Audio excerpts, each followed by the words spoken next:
Hello, everyone, and welcome to today's Spud Smart Roundtable Series webinar. My name is Ashley Robinson, and I'm the editor of Spud Smart. Today, I'll be serving as your host for this webinar. Today's theme is using fertilizer on your spud field sustainably.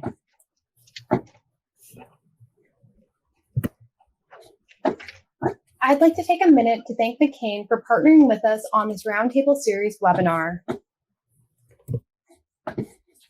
Today's presenters are Mackenzie Smith, Director of Stewardship and Regulatory Affairs at Fertilizer Canada, John Masco, Executive Director of the Potato Sustainability Alliance, and Erica Wagner, who is the Potato Crop Manager at Yarra North America. In today's webinar, you'll learn about Fertilizer Canada's 4R Nutrient Stewardship Program, the role the Potato Sustainability Alliance plays in fertilizer usage, and correct fertilizer usage for growing potatoes. During the presentation, you'll likely have some questions for our speakers. Please type these into the chat box at any time during the webinar, and we'll address them during the question and answer session after the presentations. Today's webinar is being recorded and will be made available at spudsmart.com following this live event. Our first presenter is Mackenzie Smith, who is Director of Stewardship and Regulatory Affairs at Fertilizer Canada. She's responsible for the development of policy and programs related to sustainable nutrient management and environmental stewardship. In this role, she works to promote and advance the 4R Nutrient Stewardship Program, which allows the agriculture industry to demonstrate its commitment to sustainable nutrient management. Specifically, she directs the development and expansion of Fertilizer Canada's 4R designation and 4R certification programs and provides leadership on several files, including the 4R Research Network and Fertilizer Use Survey. Mackenzie continues to build upon key national and regional partnerships to ensure an increase in the awareness and adoption of 4R nutrient stewardship by Canadian growers and sustainability platforms. Take it away, please, Mackenzie. Thanks, Ashley. You can hear me okay? We can. Okay, thank you very much. Thank you for the introduction, and thank you to Spud Smart for the invitation to present for nutrient stewardship to you today. I'm excited to be here and present along with the other speakers, and I welcome any questions you might have and look forward to the roundtable discussion. As Ashley mentioned, my name is Mackenzie Smith, and I'm Director of Stewardship and Regulatory Affairs at Fertilizer Canada, where I oversee our 4R Nutrient Stewardship Program across the country. You've probably heard 4R Nutrient Stewardship before, but we are challenged as an agricultural industry to meet the growing global demand for increased food production while also protecting our environment and responding to climate change. And this is a very unique challenge that we're faced with. And 4R Nutrient Stewardship is one important tool we believe can help meet this challenge over the coming years. So you probably heard 4R Nutrient Stewardship before. If you haven't, it's pretty straightforward in terms of what it means. It is a sustainable way of applying your nutrients, and it includes the right source, which means applying the source of nutrients that are needed by the crop, macronutrients like NP and K that you see on the screen, along with micronutrients. Right rate is the amount of those nutrients that you would apply. It is considering organic sources like manure and nutrients that are already in the soil, taking a soil sample, and then adding fertilizer to ensure that the right amounts of each of those nutrients are available to the crop, considering what's already there. And then right time and right place, pretty self-explanatory, applying nutrients at a time when the crop can use them best, not before rainfall or during the certain crop growth time frames, and then right place, same idea, applying the nutrients subsurface below the soil next to the root type, so that the nutrients can be optimized by the crop and taken up, and in turn less loss to our environment through volatilization to air or through runoff to water. So working hand in hand, from all perspectives of sustainability, including the environmental, economic, and social benefits of nutrient management plans.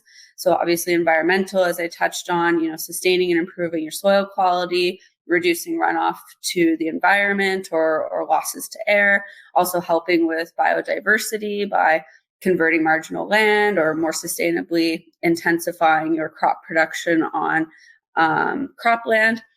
Economic benefits in terms of increased yields from improved nitrogen management practices, and making the most of your dollar spent on fertilizer. So back to ensuring that we're optimizing how much nutrients are being taken up by the plant, less loss to the environment, and therefore, more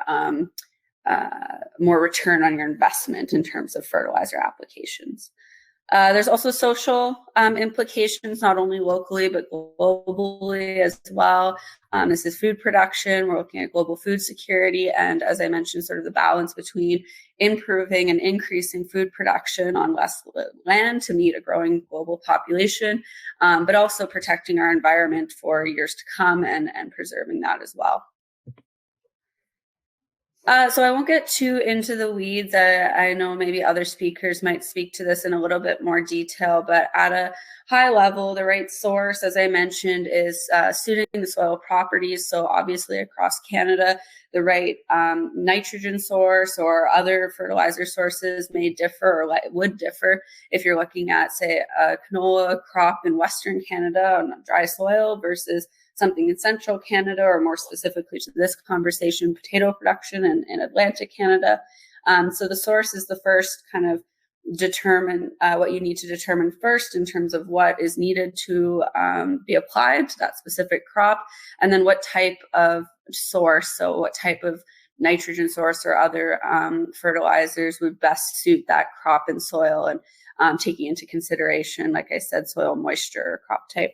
Also ensuring a balanced supply, so not adding more nutrients of something that's already there in the soil or already applied with an organic source like manure, but looking at what is missing and making sure that that is present in your prescription, I guess, of what nutrients you're applying, so that there's no limiting nutrient to growth and the balanced supply is available to the crop.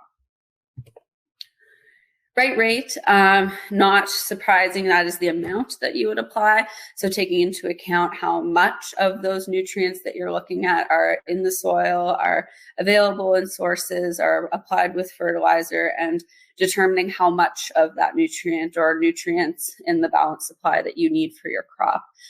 Depending on where you are in Canada, this may vary. And then also depending on the crop type you're growing, this may vary as well. So looking at what is in the soil by taking a soil sample is one of a few ways that you can determine the right rate to apply, especially after a crop rotation, and you're trying to determine how much that rotation offered the soil for your crop that season. Time, as I mentioned, avoiding times where the loss risk is more high or likely. So not, applying before a rainfall or a snow event or something like that. Also applying at a time when the crop is known to take up those nutrients in its growth cycle or growth patterns, which obviously may differ for the crop that you're growing as well. So understanding is there split application that could help? Obviously, you can get a lot more fine-tuned than that, but that's generally considering the timing component can have a great reduction on losses and improve uptake of nutrients. And lastly, placement. So obviously a soybean plant versus a potato plant versus canola do have different rooting systems. And again, taking into account, this is a holistic model. So what's the soil type? What's the moisture and climate like? What kind of source are you using? And then tying that into where you can best place those nutrients so that the crop can, or the root system can easily take up those nutrients into the crop. So we have specifics that I'll get to at a later slide to show you. But generally, Fertilizer Canada we are the Canadian Fertilizer Association that promotes for nutrient stewardship and its programming across the country.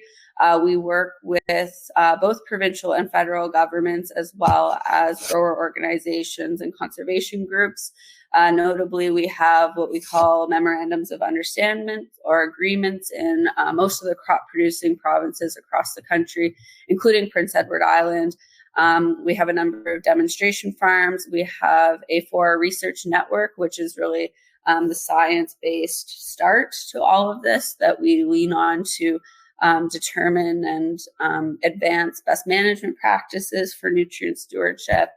We also have a survey that we conduct that goes out to growers across the country, asking them what their practices are, what their farming operations are like, so that we can gain a better understanding of what Canadian growers see as being the opportunities or barriers when it relates to nutrient management planning, as well as what they do on their farm today.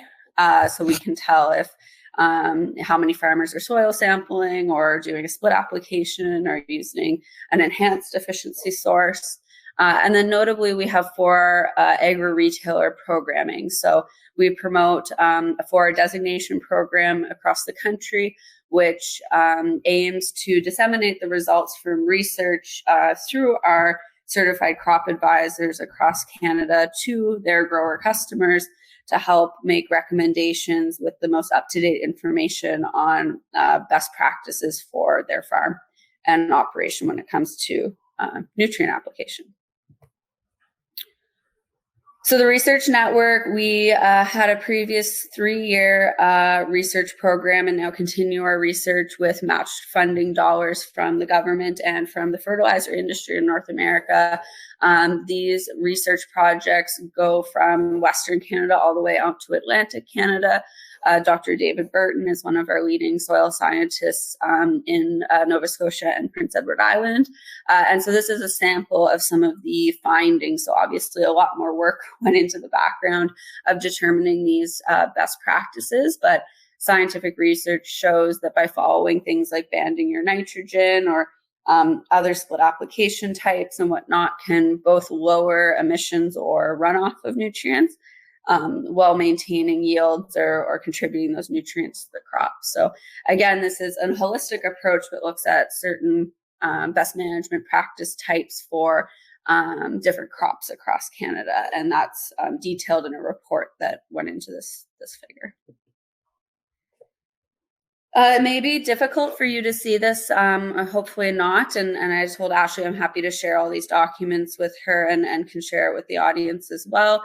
But as an example, we do have suites of what we call guidance practices. So obviously, not any one farm necessarily looks the same. And obviously, also these practices and guidance range across Canada depending on the crop type and soil conditions. So we've worked with our scientists and technical experts to take the literature and what we know in terms of agronomy practices and provide suites of practices for different source, rate, time, and placement options.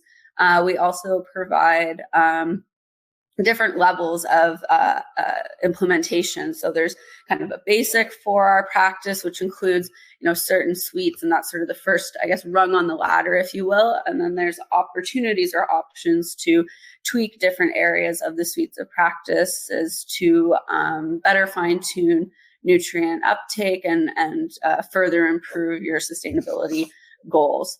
And that goes all the way to advance. So you can see in certain right source categories, we can start off by just ensuring that there's a guaranteed analysis to what you're applying at a basic level, and then all the way up to advanced. We're looking at more enhanced efficiency products. Are there slow release options or nitrification inhibitors? Similar with other practices like right time. So, applying nitrogen in the spring before at planting and no application of nitrogen on frozen or snow-covered ground would be a basic level. But then as you're moving towards more intermediate and advanced, that's when a split application is considered. So generally speaking, this is our guidance tables that go through our agronomy programs, through our agri-retailers or certified crop advisors, and this is what helps guide them to what best practices are. But again, it may look very different from farm to farm, and that this program does provide the flexibility to fine-tune these guidance principles as needed. So this is the same example, but for phosphorus. So we have guidance tables for every major crop rotation across Canada, and we have them for both nitrogen and phosphorus. Obviously, there are micronutrient needs and other nutrients, but these tables are for the first two macronutrients that we have. Finally, we have our designation program. So if you're a retailer on the line or a grower and you're interested in participating in this program, these are kind of the steps to participate. But again, I'm happy to share more information. This is a voluntary program. It's distributed and administrated by the fertilizer industry, but it's very much left to the hands of your trusted advisor, either at your retail company or at an independent consultant. What we do is we offer for our nutrient stewardship training online for anyone, but we ask that a certified crop advisor take the training and then provide us with an attestation form that they are a certified crop advisor, that they've taken the 4 training requirements, and that they're interested in providing for information to their growers and helping our industry count acres. So we leave the discussion between the certified crop advisor or PAG or whoever to discuss that with their grower and customer and decide what's best for their farm. Fertilizer Canada never sees that. That stays private and confidential with the advisor or the company. All we ask for from the retailer at the end of the year is a combined consolidation of all the acres that have been determined and signed off on as being for our acres, so that we can report that within our sustainability metrics and goals and provide that information to governments, bodies, and others when discussing progress for implementation. And my final slide is, I'm sure you've seen a lot of information around carbon markets, carbon protocols. We have, over the last decade, been involved in this space where, questioned of, okay, we know that if a grower is implementing different 4R suites of practices, that they can reduce their nitrous oxide emissions by up to 35%. And these follow that basic, intermediate, and advanced categories and provide conservative estimates for the reduction that would be achieved with any suite of practice that would be implemented. And the idea is then these acres can be verified, qualified, aggregated through either a voluntary or a regulatory carbon market as they develop, and that dollars could be returned to the grower as a reward or incentive for reducing that greenhouse gas from the environment and reducing carbon. So there is a lot of action in this space, but definitely these carbon markets are still developing, both in Canada and globally. So we play, a piece in providing an opportunity for a protocol when it comes to nitrogen management. And that's the end of my presentation. I hope I stayed within my 15 minutes. And again, I welcome any questions you may have and look forward to the discussion after the other speakers. Thank you. Thanks, Mackenzie. Such a great job there. So remember, if you have any questions for the presenters, please type those into the chat box at any time during the webinar, and we'll address them during the question and answer session after the presentations. Our next presenter is John Mesko, who is the Executive Director of the Potato Sustainability Alliance. He has an extensive and diverse agricultural background, including agronomic sales and service, information management, university education, farming, and nonprofit leadership. He brings expertise in engaging farmers and the food and farming value chain in understanding and implementing sustainable farming practices, as well as documenting and demonstrating sustainable improvements along the way. Take it away, please, John.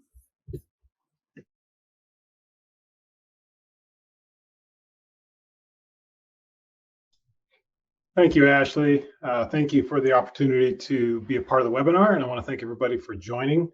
As Ashley said, my name is John Mesko, and the Potato Sustainability Alliance is an interesting organization. We are working both in the United States and Canada.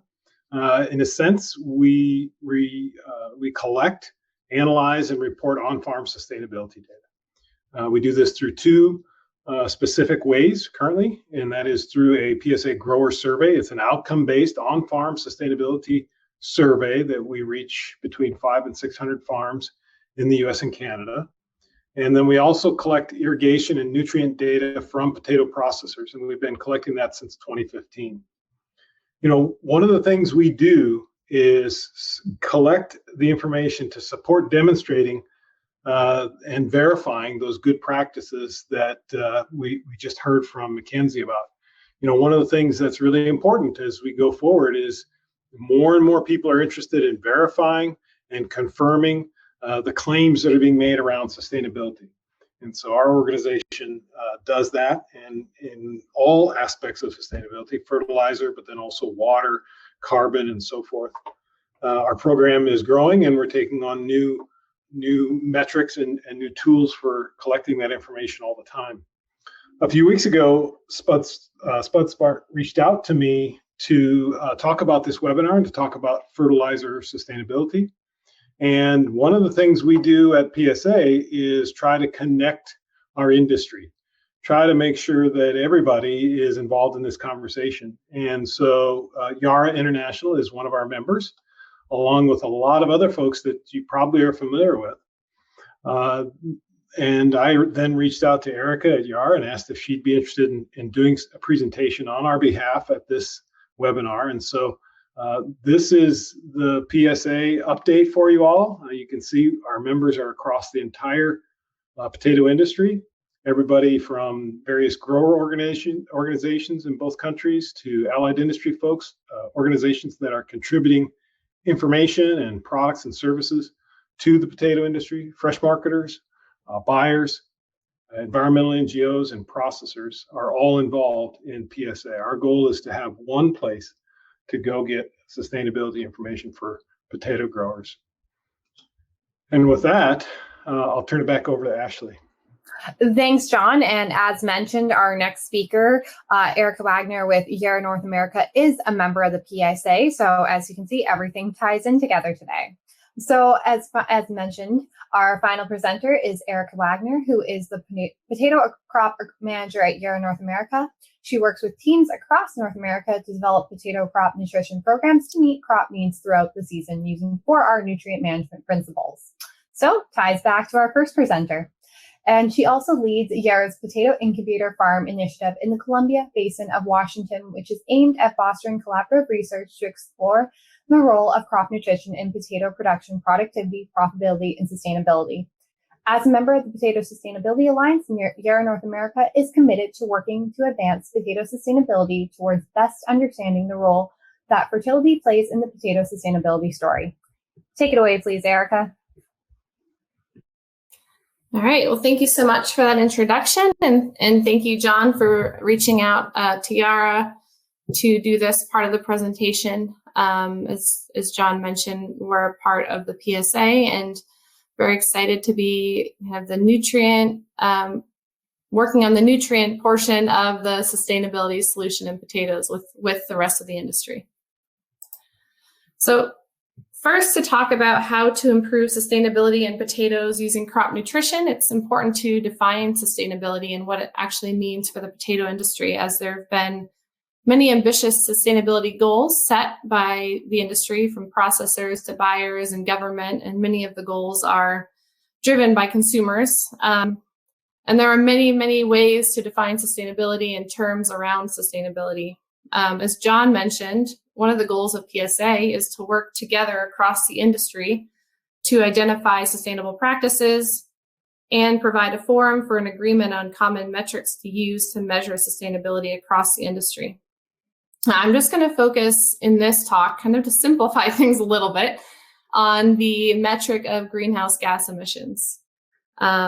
Greenhouse gases are gases in the atmosphere that allow sunlight to pass through the atmosphere but prevent heat from that sunlight from leaving the atmosphere. They make Earth habitable by trapping this heat and warming the Earth, but too many greenhouse gases can be a major contributor to climate change. And the main greenhouse gases are water vapor, CO2, methane, ozone, nitrous oxide, and chlorofluorocarbons. Now, carbon footprint is a way to estimate the total emission volume of greenhouse gases. And the measurement actually accounts for multiple greenhouse gases, but it may be confusing because it's called a carbon footprint. It's expressed in terms of carbon dioxide equivalency, which just allows a straightforward apples to apples comparison of activities, events, or products that might be otherwise difficult to compare across industries. So I'm going to talk a little bit about how fertilizer management and nutrient management can impact carbon footprint on potato production specifically.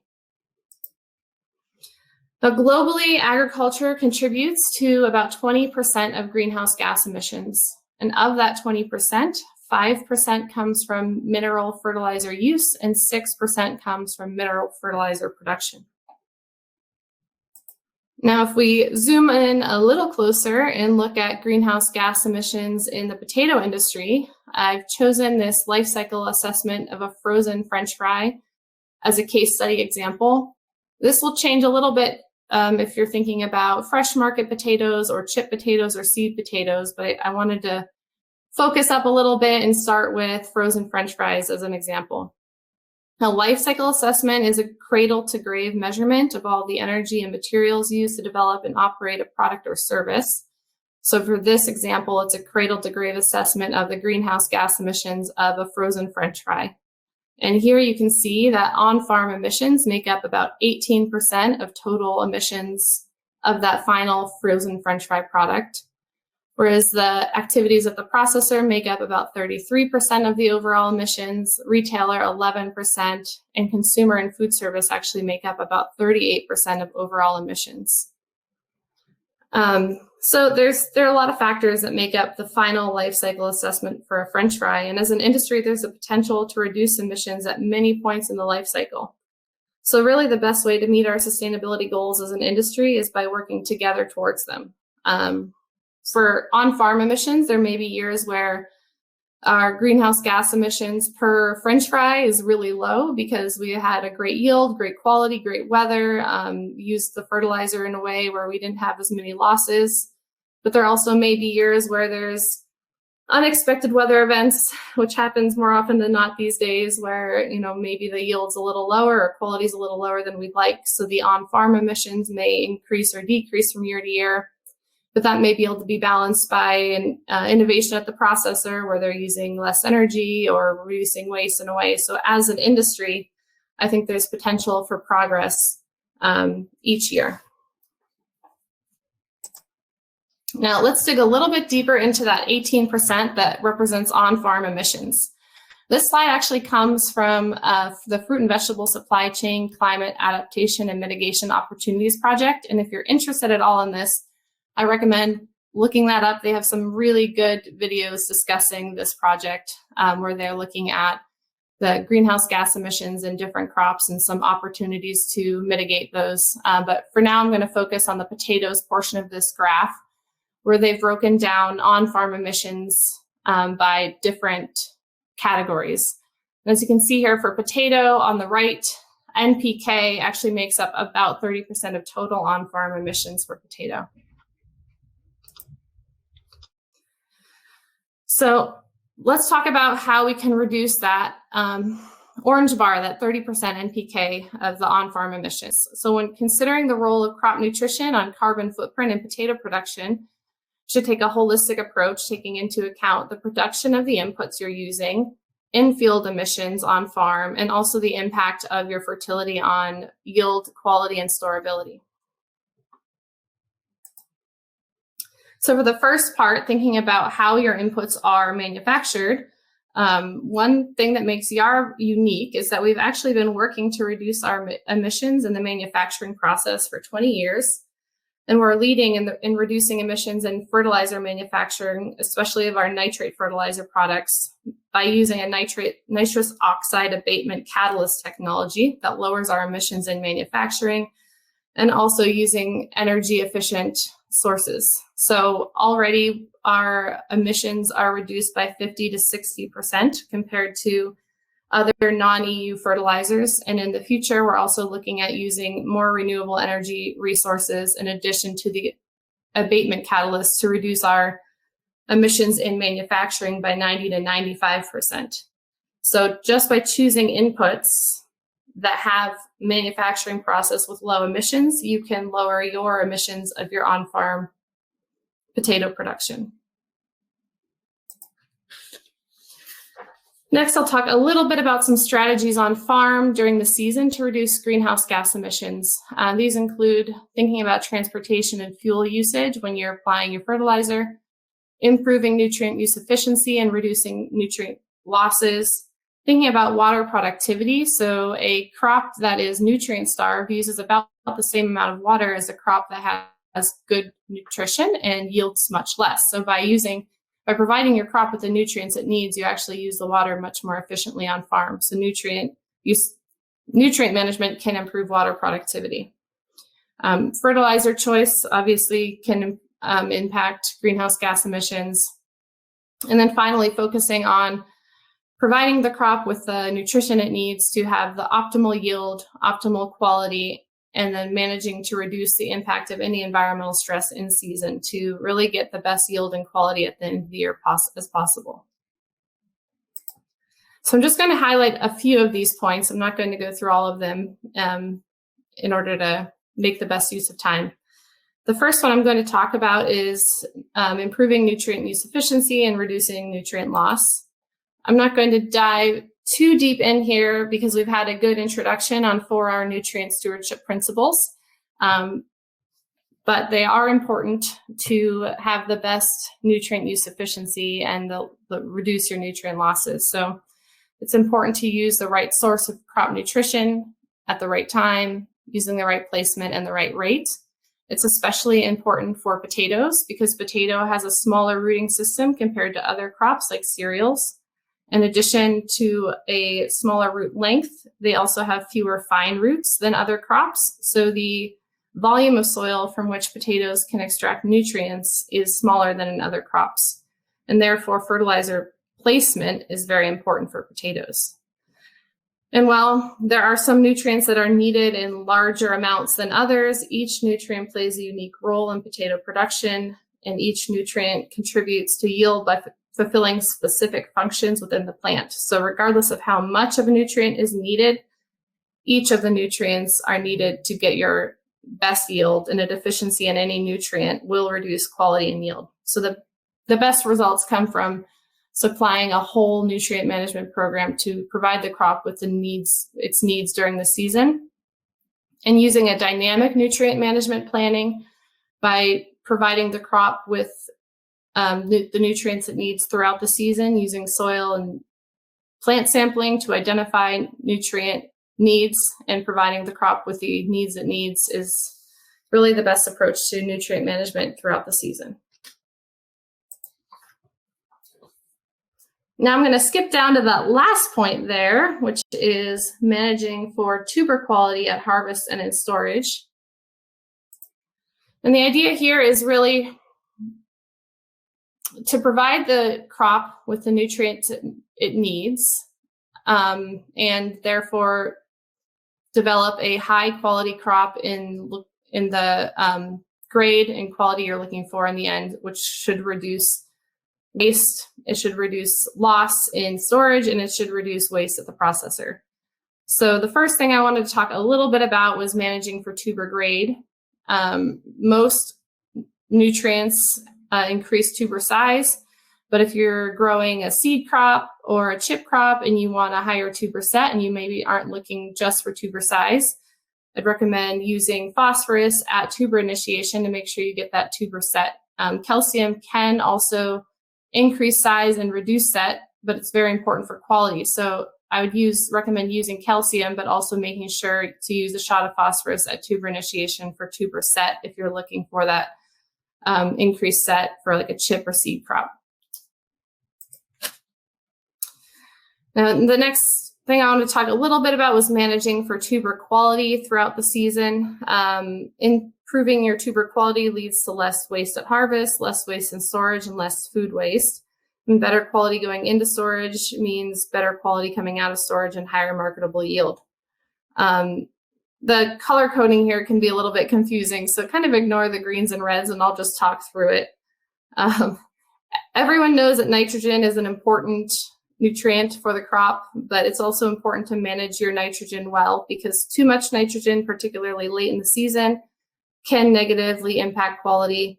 It can negatively impact skin finish and skin set, and can cause the tubers to bruise more easily, and can also lead to growth cracks and more incidences of internal blemishes. So it's important to manage nitrogen well.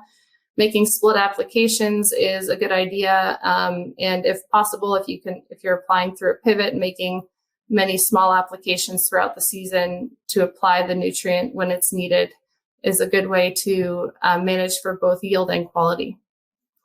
Calcium is extremely important for potato tuber quality. It aids in cell wall stability and cell wall strength, which helps provide a physical barrier against pathogens and can help reduce storage rocks and establish and maintain skin firmness. It also actually inhibits the enzymes produced by fungi and bacteria that degrade cell walls. So it can really improve a lot of your tuber quality characteristics. In addition, boron works with calcium to provide cell wall flexibility. And therefore, boron and calcium together is a really good combination for tuber quality.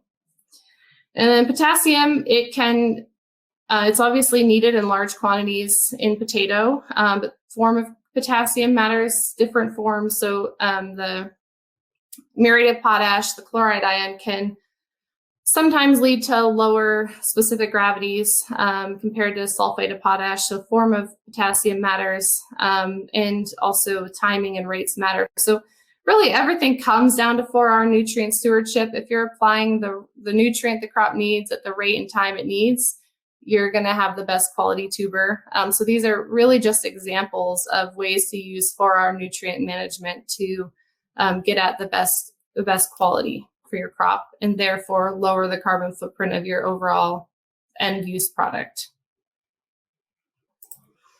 And then finally, managing for processing quality can help reduce waste both in storage and at the processor. Nitrogen and potassium, if managed properly, are excellent nutrients. If managed improperly, can lead to slightly reduced specific gravities. So that, again, goes back to 4R nutrient management.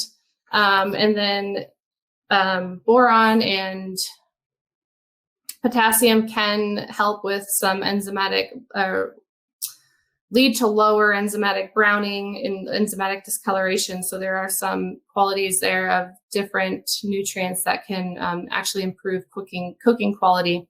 But once again, it all goes back to using the right rate, the right time, the right nutrients. So like the 4R nutrient management practices. And finally, I'm going to talk a little bit about how to manage to reduce the impact of environmental stresses during the season. That's one thing that's hard to control in agriculture, is the year you're going to have and the season you're going to have. And we've all experienced last year quite a bit of heat stress and drought stress. And so one way to manage for heat and drought stress is providing the crop with the nutrients it needs, especially with calcium and potassium. So calcium is important in water regulation. It's needed to forward the drought signal from the roots to the upper leaves of the plant, and it works with potassium to help potassium function as a transport for the stomatal opening. And potassium plays a very important role in control of plant water status and ionic concentrations inside the plant. So it's important for water use efficiency and promoting good photosynthesis, especially in times of stress. Again, boron works with calcium, and in combination, they can help the plant in resistance to environmental stresses. And phosphorus provides a good source of energy to the plant. So if you're having a lot of heat stress around bulking, a foliar phosphorus application can provide energy needed for that bulking during heat stress. And then finally, Calcium, phosphorus, and potassium can promote good root growth, and having good root growth can allow for better scavenging and uptaking of available water and resistance to drought stress during the season.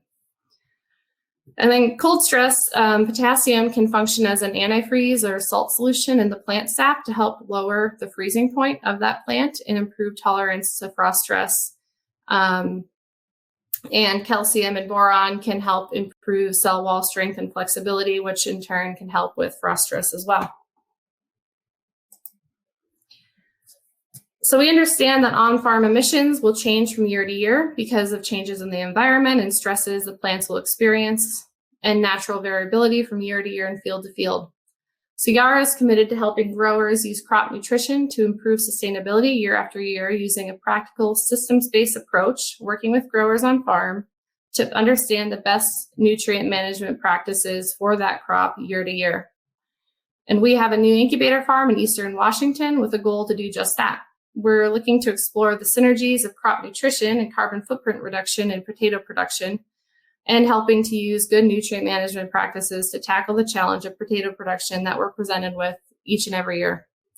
What I've reviewed with you today is a little bit high level and applies across really all potato growing regions, but we do have teams of agronomists across Canada, Eastern and Western Canada, and across North America who are experts in regional potato crop nutrition programs, and they are working towards similar goals of using good nutrient management practices to produce the best crop possible from year to year. So as we mentioned in the very beginning, Yara's mission is to responsibly feed the world and protect the planet, and we are excited to work through PSA to really understand the best way to use crop nutrient management to improve sustainability in potato and work with the industry towards all of our sustainability goals. So to recap, there are many ways to define sustainability. One metric that you can use is greenhouse gas emissions. We've discussed many ways to reduce greenhouse gas emissions using nutrient management. One constant way that you can reduce greenhouse gas emissions is by choosing inputs manufactured with low greenhouse gas emissions.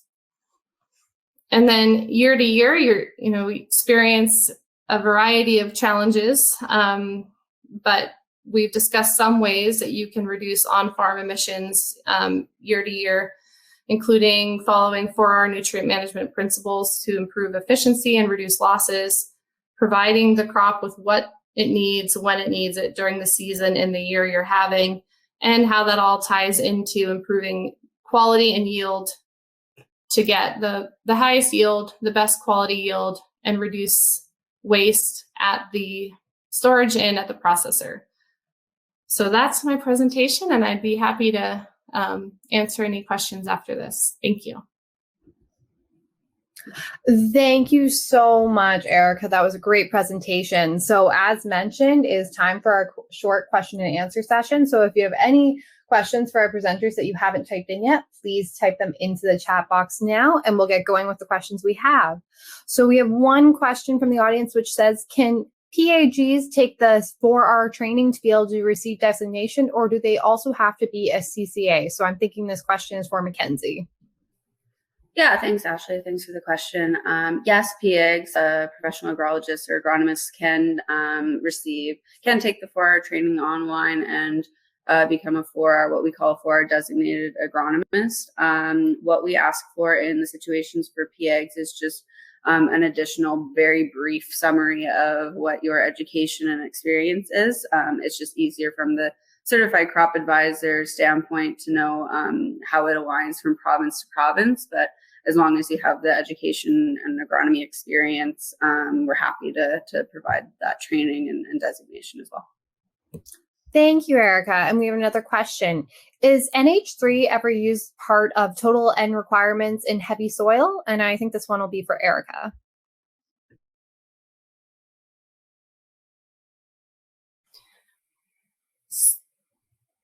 So I'm sorry, I'm just thinking of how to answer that question. So the potato crop can use both nitrate and ammonia forms of nitrogen fertilizer, and I believe the preferred quantity is like 30% ammonia, 70% nitrate, or it may even be 80-20. So both, you can use fertilizer which has both nitrate and ammonia forms of nitrogen in it. And I believe the preferred ratio is around 80-20. So I hope that answers the question. I'm not sure though. Thank you, Erica. And our next question is, at what temperature does untreated nitrogen, in brackets urea, volatilize? Thinking for Erica again.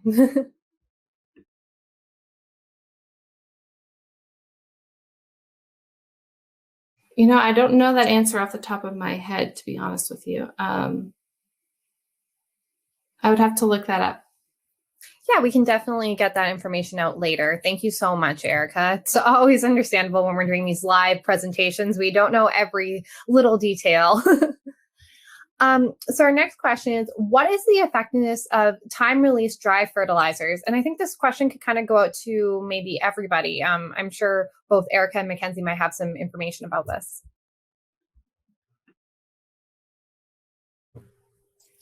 I'm happy to jump in. I was actually just trying to bring up our key findings report as well. So I don't know, Erica, if you know the answer off the top of your head, but I know we have research on enhanced efficiency fertilizers, which is kind of the umbrella term, right, for different types of enhanced products, including time like slow release coatings or nitrification inhibitors.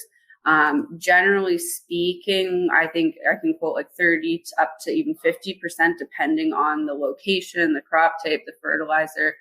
So again, I was just trying to pull up some of our reports for the potato case more specifically, or more even specifically than that, the slow release. So I can bring that up and or send it out afterwards. But generally speaking, I think I can quote those sort of broad percentages. But Erica, you may know. Yeah, I don't have like actual numbers in front of me, but I'm just thinking off the top of my head of one way that dry release or time release dry fertilizers can be used to improve sustainability is by even thinking about using them as a way to maybe reduce a pass in the field or extend the availability of the nitrogen in your product, so you're not getting it all at once if you're not able to make an extra pass in the field. So I don't think that answers the question, but it's just what I had thought of from that question. Thank you. And I see John did a bit of research and popped up in the chat for us in regards to the nitrogen volatilizing question. John, would you like to hop on and just kind of give an update on what you found there online? Well, I linked to the article that I found that in. It was a quick Google search, so, it is what it is. But there's a document out of Montana that kind of covers the general things that, Dave, I think your question is what temperature. It's probably in that 50 to 60 degree range, but it could be affected by some of those other factors that are listed there. And just for those watching later, the document that we're talking about is from Land Resources in Montana. So if you just want to search up online, you should be able to find that. I think we're wrapping up questions though, but I'm just going to quickly first off say to our presenters, is there anything else you guys would like to add? Maybe something commenting on what you saw in one of the other presenters' presentations?